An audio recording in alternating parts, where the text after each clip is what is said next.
주님을 찬양합니다. 저희가 이번 주에 살펴볼 메시지는 요한복음에 게시된 영광과 영광스럽게 됨입니다. 어떠한 메시지일지 김영일 형제님과 함께 교통 나눠보도록 하겠습니다. 선생님 안녕하세요. 네, 안녕하세요. 저희 이번 주에 영광과 영광스럽게 됨에 대해서 다루게 되는데 어떠한 내용인지 교통 부탁드리겠습니다. 영광은 하나님의 속성입니다. 영광은 하나님의 표현이고 곧 찬란하게 표현되신 하나님입니다. 하나님의 영광은 하나님의 경륜과 내재적으로 연관됩니다. 아멘. 삼일 하나님은 영광의 하나님이십니다. 하나님의 영원한 목표는 그분의 많은 아들들을 영광 안으로 이끄는 것입니다. 사람은 하나님의 영광 안에서 하나님을 표현하도록 하나님에 의해 하나님의 형상대로 창조되었습니다. 아멘. 죄를 짓는 것은 하나님의 영광에 이르지 못하는 것입니다. 아멘. 따라서 죄와 죄악된 자를 표현하고 하나님의 영광보다 사람의 영광을 더 사랑하는 것은 죄를 짓는 것입니다. 하나님의 유기적인 구원의 목표와 이 구원의 마지막 단계는 영광, 곧 우리가 영광스럽게 되는 것입니다. 아멘. 하나님의 건축은 삼일 하나님께서 우리 안으로 일에 넣어주셔서 우리가 그분의 영광스러운 단체적인 표현이 되는 것입니다. 하나님의 경륜 안에서 하나님의 영광은 신성한 계시의 고봉, 곧 하나님께서 사람 되신 것은 사람을 신격에서는 아니지만 생명과 본성과 표현에서 하나님이 되게 하시는 것과 관련됩니다. 아멘. 하나님의 경륜의 목표는 우리 모두가 그분의 영광을 비추어내는 것입니다. 아멘.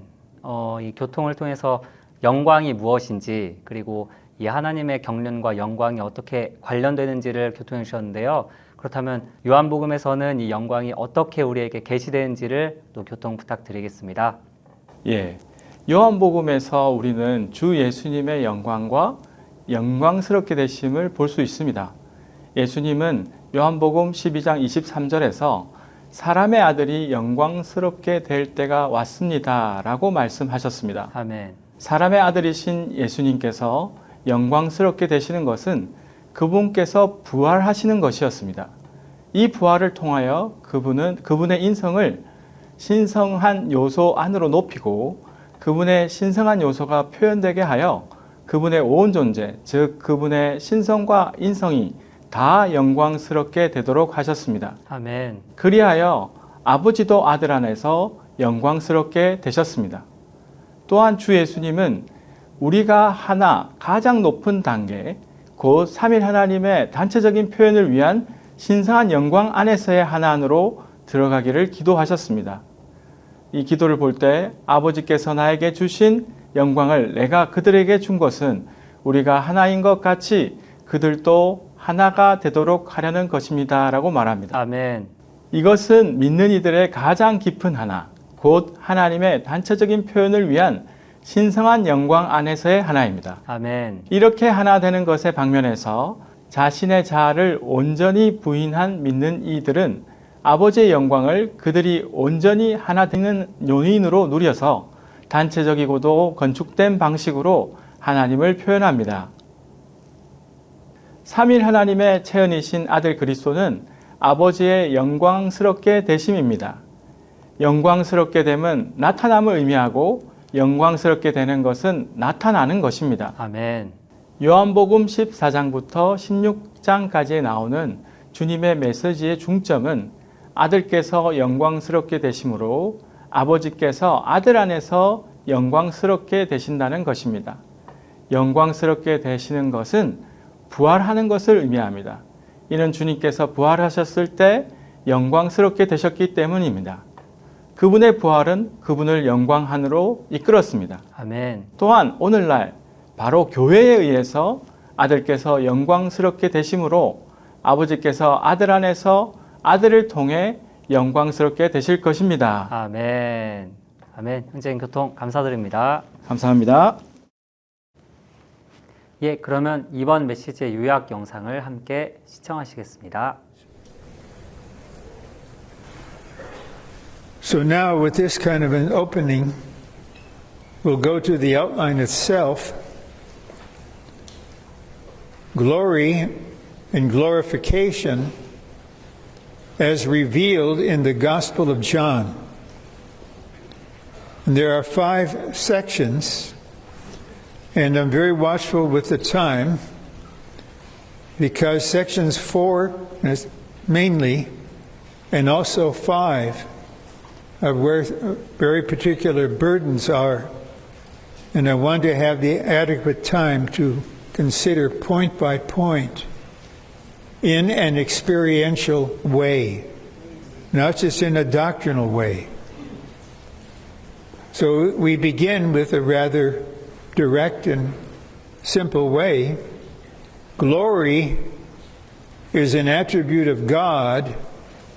Glory is the expression of God. God expressed in splendor. So whenever God is manifested, He's manifested in glory. And whenever we behold Him, we are beholding and reflecting His glory. God's expression in splendor. And the Lord is ministering on our behalf, fighting if necessary on our benefit, that we would be gradually glorified. Our whole being will come to a certain point later. And this genuine glorification will bring us to the deepest and most profound corporate oneness that the Lord prayed for. We'll come to that. He prayed for the night before He was executed the next day. And so we have a lengthy section here, and we'll just walk through it. We won't race, we'll walk through it just to identify some of the crucial, again, experiential aspects of the glory of God is intrinsically related to the economy of God. So God's economy is His plan and arrangement to dispense Himself into us to produce a corporate expression of the triune God. But the glory of God is closely related to the economy of God. The triune God is a God of glory. And in Romans 8:28, all things work together for good to those who love God. Not just to love the Father, but to love God. In one aspect of the triune God, He is the God of glory. B, God's eternal goal is to bring His many sons into glory. That we see in Hebrews 2:10. And so He's taking place with all of us day by day to bring His many sons. That's all the regenerated children of God growing to be sons. Whether we're male or female, physically, spiritually, we're all sons, and we're all part of the bride. Okay. So to bring us into glory. Next, man was created by God in His image in order that man may express Him in His glory. This is what human beings were created for. And as the Lord is ministering life to us, as we're growing in life and being saved in life, then more and more we will express Him instead of self-expression. There'll be a God expression from within. And when God is expressed, He's the God of glory. D. To sin is to fall short of God's glory, and thus to express sin and sinful self, and to love the glory of men more than the glory of God.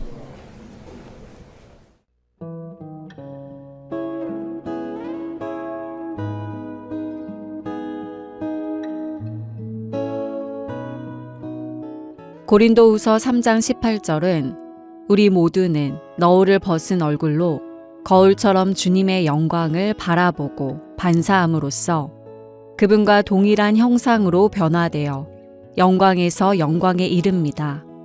이것은 주 영에게서 비롯됩니다. 라고 말합니다.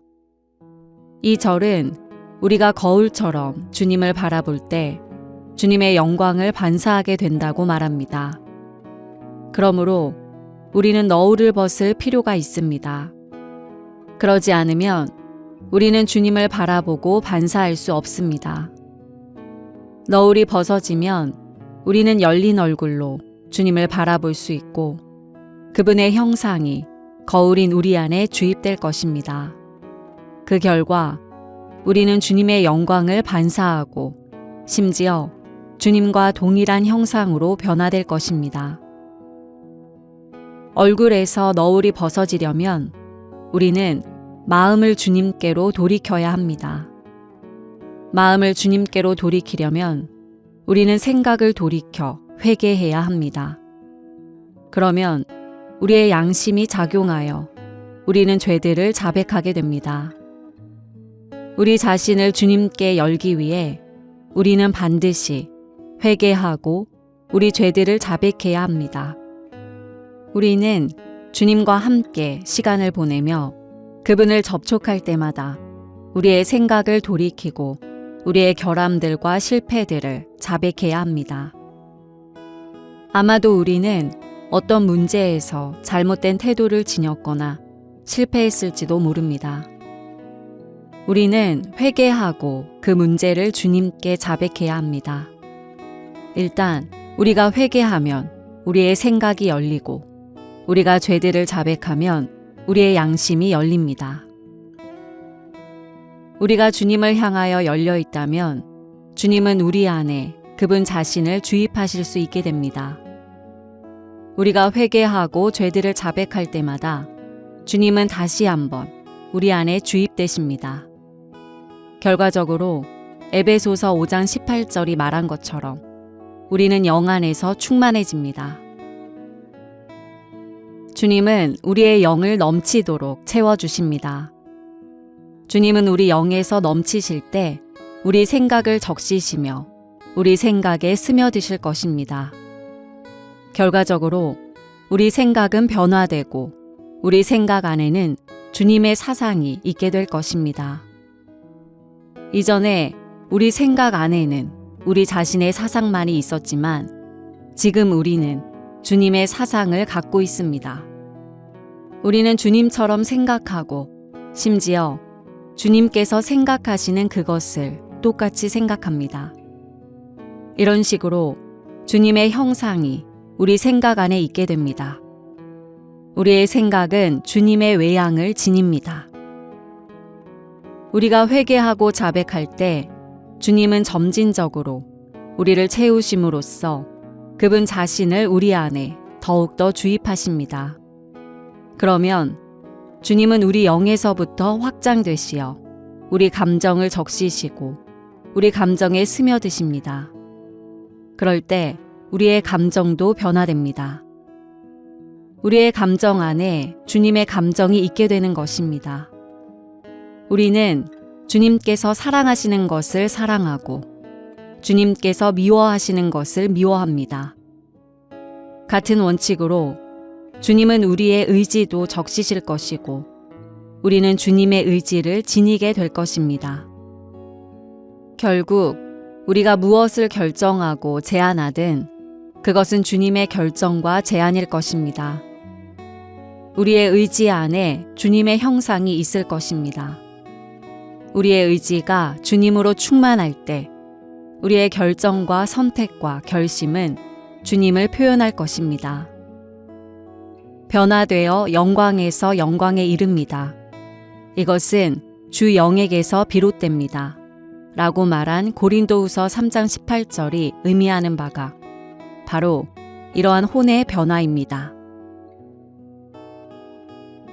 에베소서 4장 22절과 24절은 우리가 옛사람을 벗어버리고 새 사람을 입어야 한다고 말합니다. 그 비결은 23절에 있습니다. 또한 생각의 영 안에서 새롭게 되어 하나님의 영께서 우리의 영 안에 들어오실 때 그분은 우리의 영과 연합되셨지만 우리의 영 안에만 제한되십니다. 이제 우리 연합된 영은 우리 생각 안으로 확장되어 우리 생각의 영이 됩니다. 같은 원칙으로 우리의 연합된 영이 우리의 감정과 의지를 적실 때 이 영은 우리 감정의 영과 우리 의지의 영이 됩니다. 우리 혼을 적시시는 영은 우리 혼이 완전히 새로워지고 변화될 때까지 우리 생각과 감정과 의지를 새롭게 하시는 영이십니다. 본 내용은 미니스트리 다이제스트 2024년 여름 훈련 그리스도를 체험하고 누리고 표현함 중에서 일부를 발췌한 것입니다.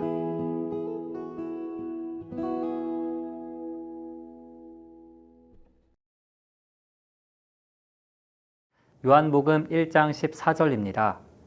은혜와 실제가 충만하였다. 우리가 그분의 영광을 보니 아버지에게서 온 독생자의 영광이었다. 삼일 하나님은 영광의 하나님이십니다. 삼일 하나님의 체현이신 그리스도는 아버지의 영광스럽게 되심입니다. 이제 우리는 그 영광을 교회 안에서 봅니다. 이번 한 주간 이 신성한 영광 안에서 생활하고 일하고 누림으로써 삼일 하나님과의 유기적인 연결이 더 깊어지는 가운데 그분 자신을 살아 나타내는 실제를 얻으시기를 기도드립니다. 그러면 저희는 다음 시간에 다시 찾아뵙도록 하겠습니다.